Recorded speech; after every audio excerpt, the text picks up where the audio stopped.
Welcome to the Kiepersol Texas podcast. My name is Michael Roth. I am the storyteller here at Kiepersol. It's been a little while since I've had a podcast. The world changed when we were making our last podcast.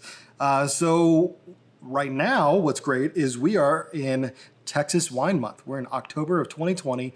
And we're going to celebrate. We're going to give you some avenues to take, whether you're going to go listen to some other podcasts that are here in Texas to figure out some of the latest news and exciting things happening in the state of Texas. We also have a lot of amazing local vineyards right here in East Texas. You know, if you come to visit Kiepersol, plan to maybe stay at our bed and breakfast or stay here locally. Go visit some of these other locally owned vineyards because the reality is we have some amazing wines right here. I've got Shelley from the Texas Wine Pod. We've also got Ron Martin coming back, and he actually took me around to some of the Piney Woods Wine Trail wines. We were able to try some of the best East Texas wines. We were treated like family, treated with a high level of professionalism. Really excited to get into this episode. As I mentioned, it is Texas Wine Month, and so we're fortunate enough to have Shelley Wilfong join us on the podcast. Well, welcome to the podcast, Shelley. Thank you. I'm glad to be here. You have a Texas wine podcast. What's so special about Texas wines that you had the desire to create a podcast? Well, I think Texas wines are very special. And in fact, I've been writing about Texas wine for a few years. I write primarily for Texas Wine Lover website. As much fun as writing is, sometimes I just want to talk about wine too. Because of this pandemic, I haven't been able to talk about wine face to face with as many people as I'm used to. I thought that I would seek out kind of what podcasts were out there. I'm a big podcast listener in general. So I thought, I wonder what kind of Texas wine podcasts are out there. Now, Texas Wine Lover used to have a podcast about Texas wine, but it was no longer around. It ran for several years, but closed down a couple of years ago. I found the Kiepersol podcast, and so I listened through those. And there were a few podcasts that had a few episodes about Texas wine, but there was nothing that was just an ongoing podcast that was about current events in Texas wine, that reviewed Texas wine. And so I thought that there was just a need for people to be able to learn more about Texas wine, the issues facing the industry, and just to kind of get excited about it and find out what there is to know about the issues facing the industry, and just to generate some excitement, because I think Texas wine is worth talking about and forming community around. You know, just the fact that we have so much rich history. You know, the oldest documented vineyard in North America is actually in El Paso. I'm sure you're aware of that, but it's just, that's a fascinating fact that, you know, if you talk to people from California or other parts of the country, they really have no concept that Texas has some of the oldest history as far as vineyards are concerned. There were a couple of stories that I was interested in telling, and some stories that were kind of burning a hole in my pocket. And it's actually kind of hard to find a readership through blogging or through writing. I had pitched some stories to some different publications, and it was hard to get kind of traction on some stories in that regard. So I thought, I'm going to write these things and I'm going to put them on a podcast, and we'll just see what happens. And so that's been a fun journey. I launched the podcast in June, and it's taken off. It's been my quarantine project, but so much more. It's definitely kept me busy. So as far as quarantine's concerned, how are other Texas vineyards and wineries handling the shutdowns, the open ups, the shutdowns again? You know, how's everybody doing based on your perspective? Well, it's definitely been a challenging time, and different sized wineries and are handling things differently. I mean, some have just kind of shut down and been relying on curbside and customers to just pick up curbside. Some have been able to open because they've been able to offer some different food, and that has given them more flexibility. Some that aren't able to offer food have just been in a situation where they're just have been waiting for the governor's declaration that just happened now, October 14th. They're finally able to open back up at least at 50% inside, and they're able to open up totally outside. Except in certain counties, Dallas and Harris County are still not able to open back up, although there aren't so many wineries in those counties, although there are some. It's been a mixed bag. It's a very challenging time for wineries. The good side is I think a lot of people are really starting to understand the importance of drinking local. So we try to think about knowing where your food comes from, but I encourage people to also understand who makes your wine and where do those grapes grow? It's important to know. I think there's so much pride in a lot of products from Texas, and wine shouldn't be any different. I agree with that, 100%. I think that there's so much opportunity for people to get more educated and understand. Not only is there something probably fun to do to go do wine tastings at a vineyard or winery, but the fact that you can potentially meet the grower, meet the winemaker, figure out where the grapes came from, and not to mention the Texas wine industry is growing. I know that Texas wine industry is such a significant portion of the annual revenue through tax dollars, that are coming through the state. And so I know that it's definitely a benefit for people to not only understand that, aspect and just the amount of revenue and growth that's happening in Texas, with all of West Texas converting from cotton fields over to vineyards. I think it's a huge awakening, if you want to call it that, of people realizing that there's so much more to Texas than just our pastime staples, which, of course we have our great barbecue, but the reality is if you can find a really good vineyard or find a vineyard to go visit and do some tastings, you're probably going to find some really good food really close by. Absolutely. It's a great tourist spot or tourism opportunity. Even if you live in this state, there's, I think the last statistic I saw was we were around 350 active wineries, at least pre-COVID. So I don't know if that's still the case, but I know that we have quite a few, and when we started, we were the 35th bonded and licensed winery in the state of Texas, so there wasn't very many vineyards and wineries at that time. And so over the last 20 years, we've seen a lot of growth happen. The articles that I write are generally found at txwinelover.com. That's the Texas Wine Lover website. And Jeff Cope runs that site. That's the best place to get news and information about Texas wineries and vineyards. It's where I am most often published. And the podcast you can find really anywhere that you listen to podcasts. It's on Apple Podcasts, on Spotify, and all the other players that you get podcasts on. It's called This is Texas Wine. As far as the length of the average podcast, is this kind of a good commuter listen, or is this something that you kind of play in the background maybe while you're at home and hanging out? They range in length from maybe 30 minutes to an hour, kind of depending on who my guest is. Some of the earlier shows, I didn't actually have a guest and they were more educational. I did one on Texas wine in 10 minutes. So it's kind of in a shorter version and it's just educational. So it's a brief version. What do you need to know about Texas wine? How many AVAs are there? What varieties does Texas do best? What's the history of wine in this state? So you can do that faster, obviously, but the format is basically that I start out with the news of Texas wine. So what wineries are making news, current news. So lately it's been about the pandemic and it's been about, there's a winery merger, there's information about new tasting rooms opening, that kind of thing. And then we move into if I have an interview or just a hot topic. The last one I did was about October's Texas Wine Month, and here are ways that you can celebrate it. So I talked about different things going on across the state that are different and innovative. The history of Texas Wine Month, it started in 1999. So it wasn't the first wine month in the nation. That belonged to Virginia, but we did beat California. So we've got to celebrate that success. So just, different fun facts. I do a lot of research to prepare for these. So it's fun to gather these facts. This month, I'm the one that releases this week. I'm talking with Jessica Dufuy about a book that she's written about the wines from Texas, Arizona, New Mexico, and Colorado. But I'm also reviewing a book about wine in the White House. So how our presidents throughout history have served wine in the White House. And I look for where does Texas wine fit into this? What Texas wines have been served in the White House? And how have the presidents from Texas served wine? Are they drinkers? Are they not? How have they promoted Texas wines, or have they? It kind of scratches the itch I have to research and to share my findings. So it's just, it's been fun. And then I'd like to do a lot of social media and connect with people that way that are into the same things I'm into, basically wine. That sounds very fascinating, honestly.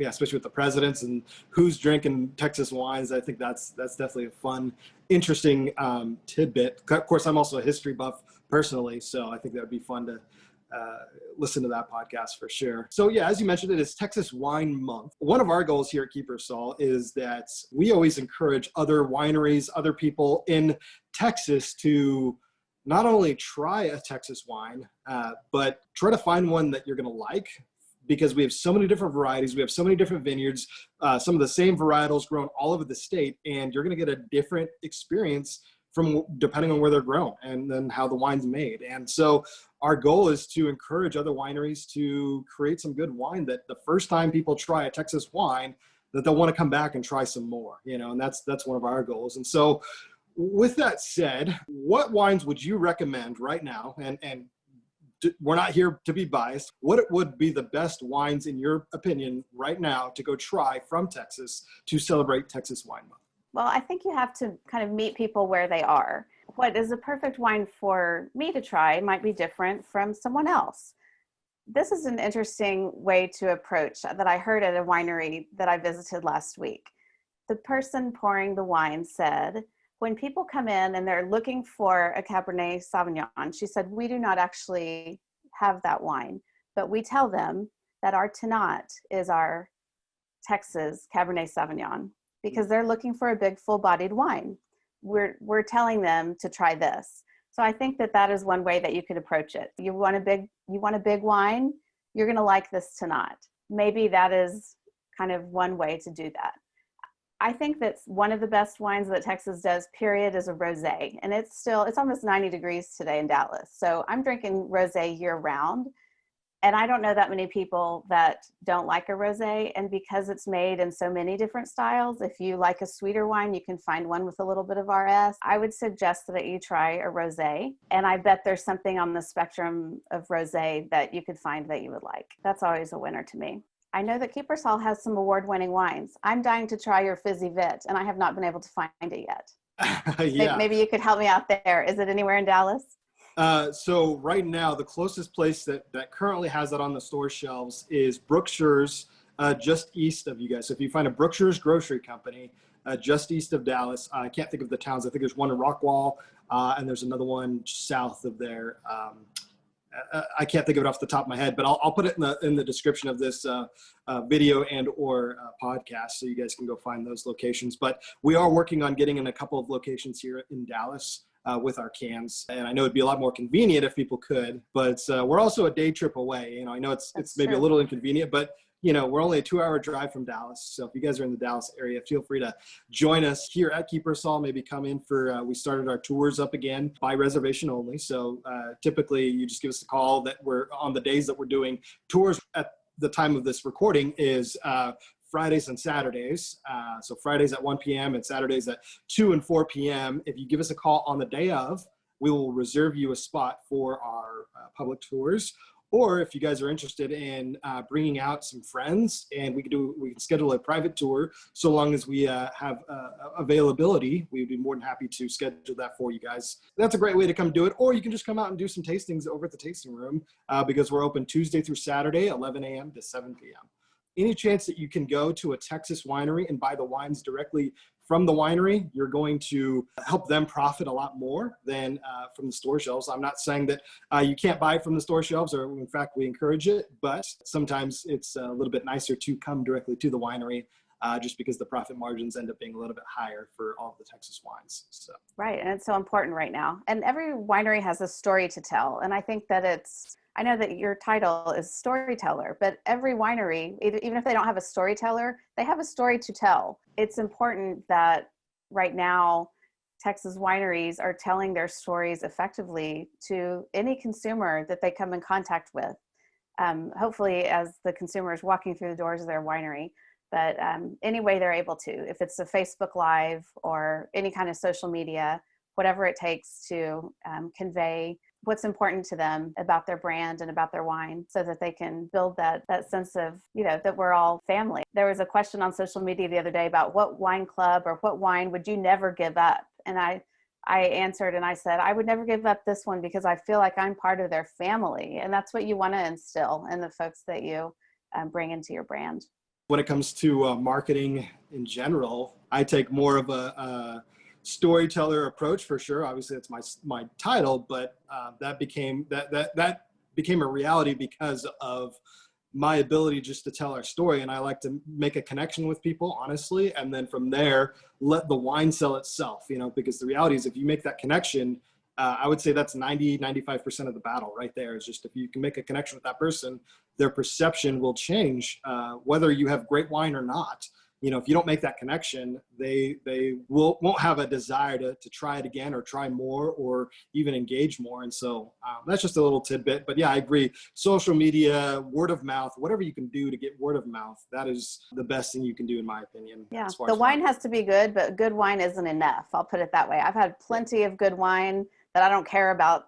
I don't care about who made it. I don't care about where it's from. I don't care if I ever have it again. It has to go deeper than that. We had a podcast about a year ago with Tony Johnson. He's has a company called Speak to Inspire. But anyways, he always said when he was working here helping us at Kiepersol, he used to always say, you know, it's possible for customers to walk in.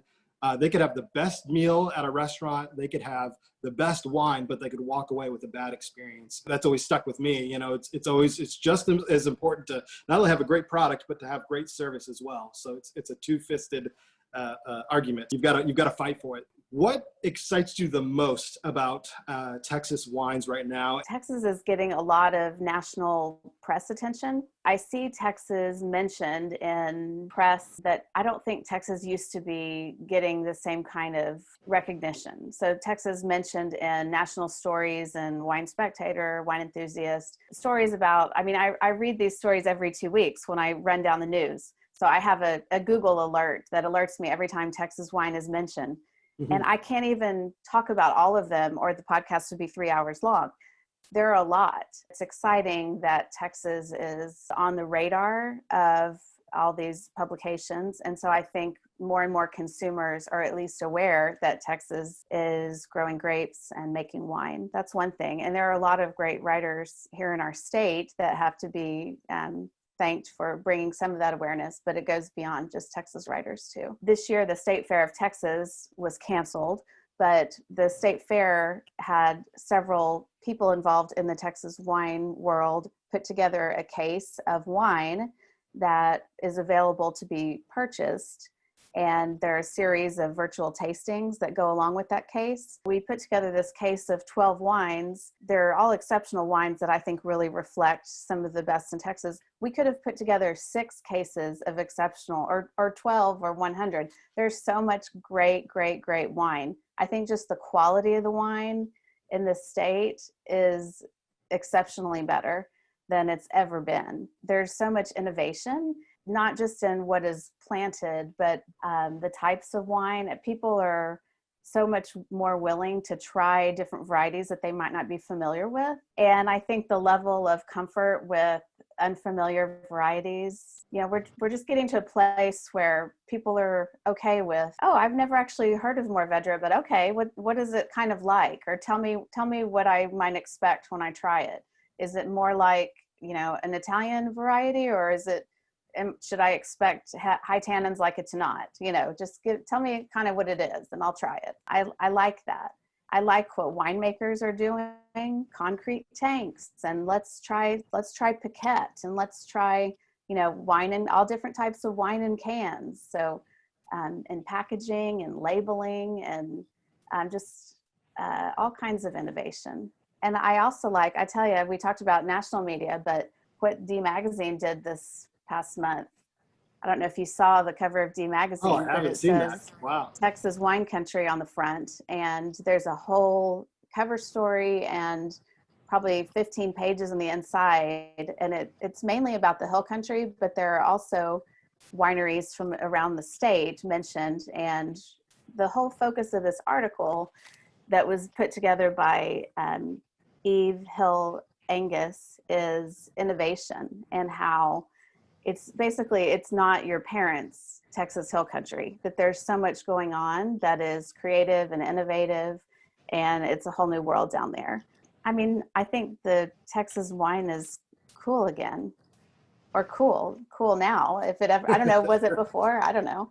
Maybe I wasn't so into it before, but I am now.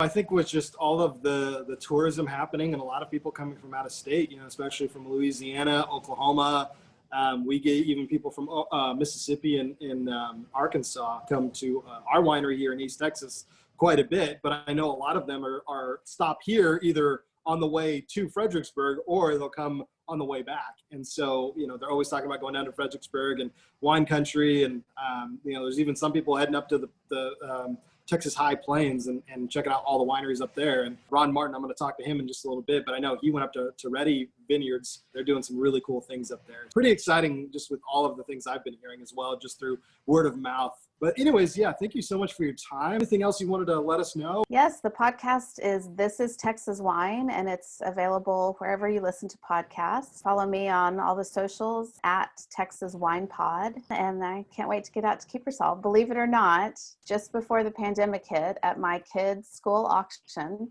we won a trip out to Kiepersol on a helicopter. Oh, wow. And we haven't gotten to use it yet because of the pandemic. But we're coming in a helicopter. Okay, awesome. Well, we look forward to having you out here, and it'll be nice to meet in person, and hopefully I'll be able to do your tour for you. So we'll see. I would love that. Yes, let's do it. Keep going at it. I think it's awesome what you're doing, and I've heard a lot of great things, and especially some of the conversations I've seen you having on social media. You're definitely very engaged. So if you guys have any questions for her or need recommendations, I'm sure she'd be more than happy to answer any of your questions. Just follow her on all of the social media, or feel free to check out some of her articles on the Texas Wine Lover website. Anyways, thank you so much, Shelley. We will see you around. All right, thank you. So we are back with Ron Martin. How you doing, Ron? I'm doing great. Well, it seems like obviously we had you on the podcast previously. We talked about the Texas Wine Lover website and opportunities to go check that out. It is Texas Wine Month.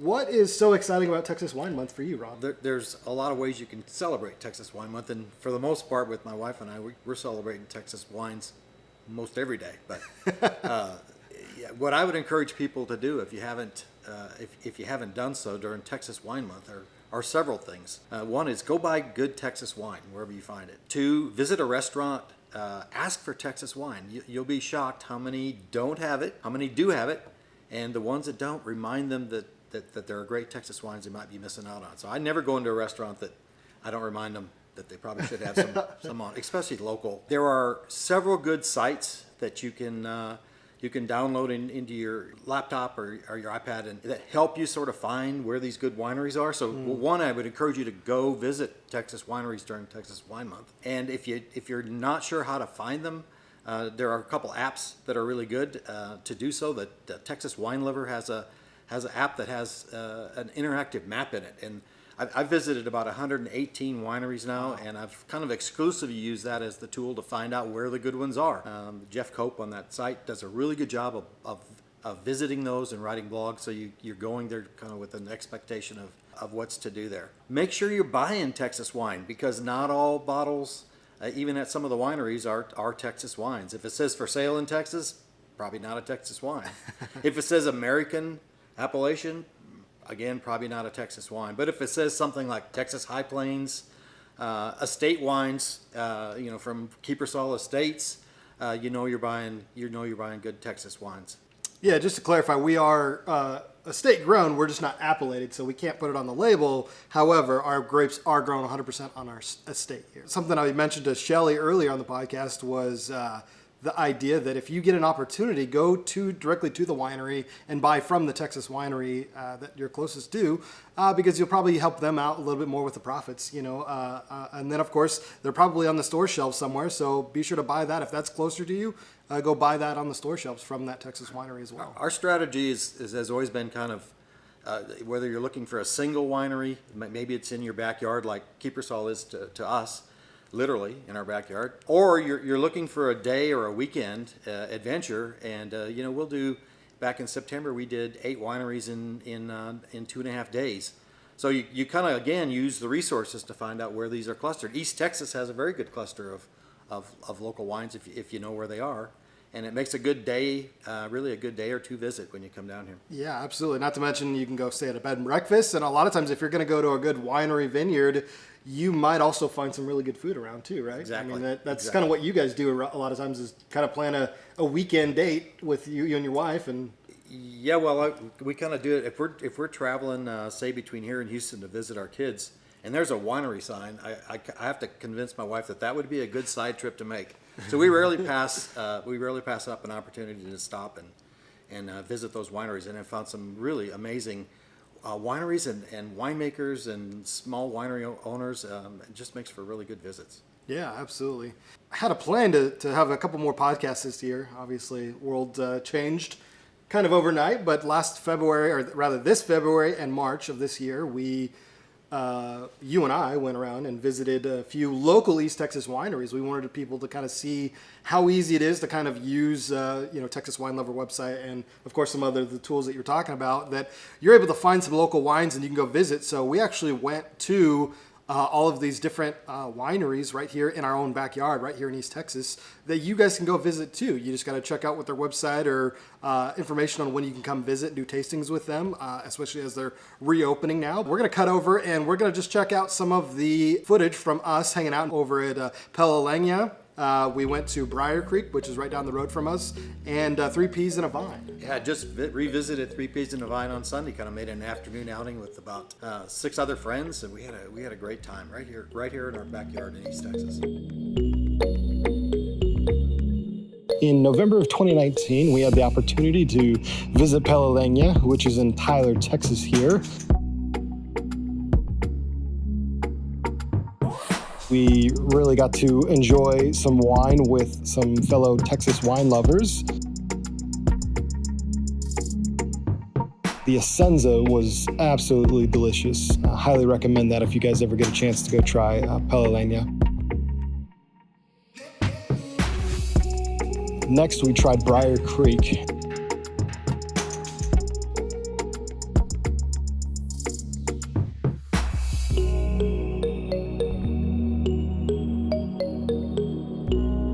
Sitting down and trying the Serendipity, which is a very, very good wine that they make here. And as you can see, just a beautiful vineyard.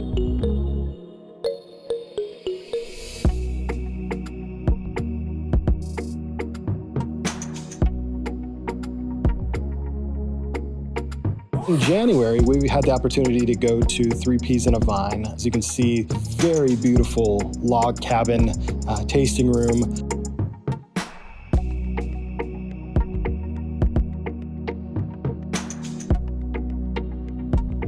The wines were absolutely spectacular.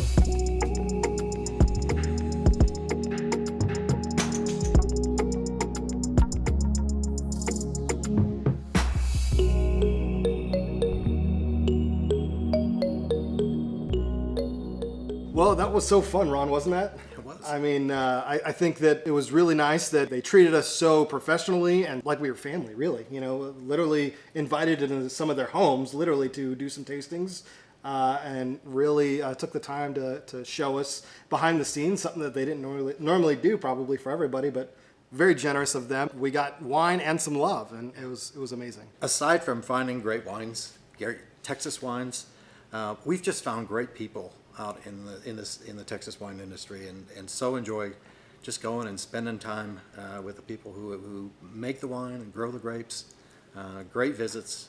What are you finding in the United States as far as Texas wine is concerned that is leaving a dent or an impact? Because I know you've traveled around, you've been to Napa before, you've been to multiple other states and tried some of their wines, but what sets us apart, and what are some of the things that we're doing that sets us apart? Yeah, well, I've never gone to Napa to visit the small little boutique wineries. I really, really enjoy those here in Texas, not just East Texas. I think what's kind of differentiating us now is there are some varietals of grapes out there that you go and say, I never heard of that grape, that do very, very well in Texas. We make great Merlots, we make great Cabernets, we make great Syrahs, but have you tried a Tannat, Texas Tannat? Have you tried a good Montepulciano? Some of these varietals out there people maybe never heard of, and they do very, very well in Texas. And I think that's going to sort of separate us a little bit from being compared to Napa Valley. I mean, not to mention we have so much more land mass and different climates that produce some different quality grapes and different soil profiles that really change up even, our Kiepersol Cab to, let's say, a West Texas Cabernet is going to be significantly different in taste and flavor. And speaking of big land masses, many times when we visit these small wineries in Texas, sometimes finding them is the tricky part. But there are some beautiful country in Texas that you got to travel through to get to these wineries. So it's just a great day trip or a weekend trip. Over and over again. I've done 119 just Texas wineries, and I've done it kind of all over the state, and probably the majority of them have not been where the concentration is the greatest, down in Fredericksburg, just because there's so many right here. Well, thank you again so much for joining me again on the podcast. And look forward to hearing more about your journey as you try to get more of the Texas wines, wineries, and under your belts and try different wines. I think it's definitely exciting to be in your position, as you get to try all these different places. I think in our last podcast, you mentioned that you kind of transitioned from being a beer drinker into a wine drinker, and that Exactly. what kind of started you into this. And I think that's a great avenue for a lot of people. There's even another side to this that we've sort of gotten into, and that's if you go to the wine growing region in West Texas, in the Texas High Plains around Terry County, Brownfield area, you get to see the vineyards, and I don't think people realize how many acres of grapes are growing in Texas and in Terry County. I think the percentage is like 56% of all grapes grown in Texas are growing right there. And so you'll see 300-acre vineyards when you go down there. So we've gotten to learn not only where the good wineries are, but where the beautiful vineyards are. What was the vineyard that you went to? It was Ready, right? Ready Yeah, Vineyards. Ready Yeah, Vineyards. we visit Ready Vineyards. We visited 8 wineries there. We were actually out on the farm where Bingham's Vineyard is, and did a tasting right there on the farm in the barrel room. I always say the Brownfield West Texas area is the best kept secret in the Texas wine industry, because relatively few people have gone there yet. And now, the first time we went 3 years ago, there were 4 wineries. Now there's like 8 already, and so it just makes for a great visit, and no buses, tour buses, and lines of people in the tasting rooms, and just some great winery owners and vineyard owners that you get to meet and talk to and enjoy their wines. Absolutely. Well, thank you guys so much for tuning in to the Texas Wine Podcast. As we get more open wineries and less restrictions, please support your local vineyard owners, your local winemakers, because they are in more need than ever for your assistance. And why not enjoy wine as a result? I mean, it's a win-win, right? So anyways, you guys, thank you guys so much for tuning into the podcast. We will catch you guys next time.